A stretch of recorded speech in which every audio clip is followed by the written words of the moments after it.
দেখো বন্ধুরা, আজ করছি ভোলা গ্র্যান্ডপা। কি বলেছে? I remember another funny incident about Bhola grandpa related by my father.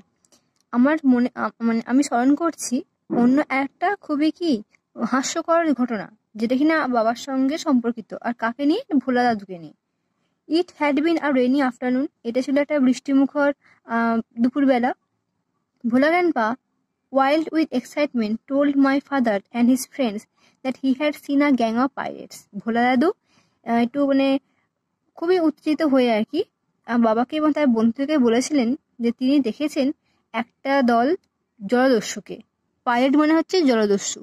They were burying a large box under one of the sand dunes on the seashore by our village. আমাদের গ্রামের পাশে যে সমুদ্রে যে সৈকতটা যে ধার আছে না, বিচ বলা হয় আর কি, সেখানে বালির ঢিপিতে নিচে তারা জলদস্যুরা একটা বড় ধরনের বাক্স পুঁতছে।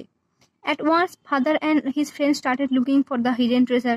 তৎক্ষণাৎ বাবা এবং তার বন্ধুরা সবাই মিলে শুরু করেছিল আর কি সেই লুকানো সম্পত্তিটা খুঁজতে, বাক্সটা খুঁজতে। Evening passed on to night. সন্ধ্যে অতিক্রান্ত হয়ে রাত এলো। Moonlight came in through the clouds. মেঘের আড়াল দিয়ে চাঁদের যে আলো দেখা যেতে শুরু করলো। আ প্যাক অফ জ্যাকেলস একদল শিয়াল আর হাউলিং চেঁচিয়ে উঠলো বা চেঁচাচ্ছিল। It was past mid night.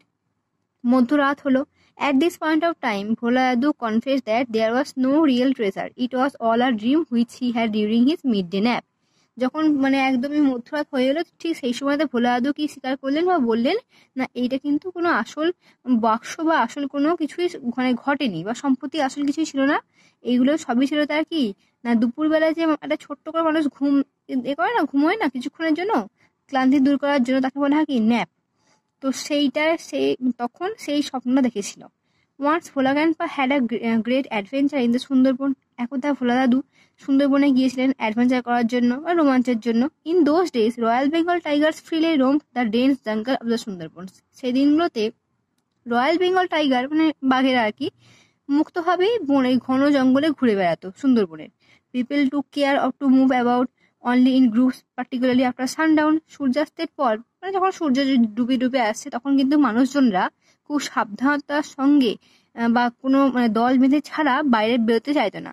One evening Bhola grandpa was returning from the weekly market. সাপ্তাহিক বাজার শেষ করে আর কি একদিন সন্ধ্যেবেলা ভোলা দাদু ফিরছিলেন। সাডেনলি একটা distance of 5 yards behind him, হঠাৎই 5 গজ দূরত্বে, he heard a growl of a royal Bengal tiger. তিনি শুনতে পেয়েছিলেন রয়্যাল বেঙ্গল টাইগারের কি গর্জন। Bhola grandpa turn and found the bright gaze of the tiger on his face. Bhola দাদু পিছনে ঘুরলেন, ঘুরে কি দেখলেন না, বাঘের যে একটা বাঘের মুখ দেখতে পেলেন। কিরকম মুখটা না, খুব চকচকে, ঠিক আছে। এবং সেটা দেখে ভোলা দাদুর মুখটাও কিরকম হয়েছিল, একটু সেই ভয় পেয়ে যেমন হয় না, সেরকম।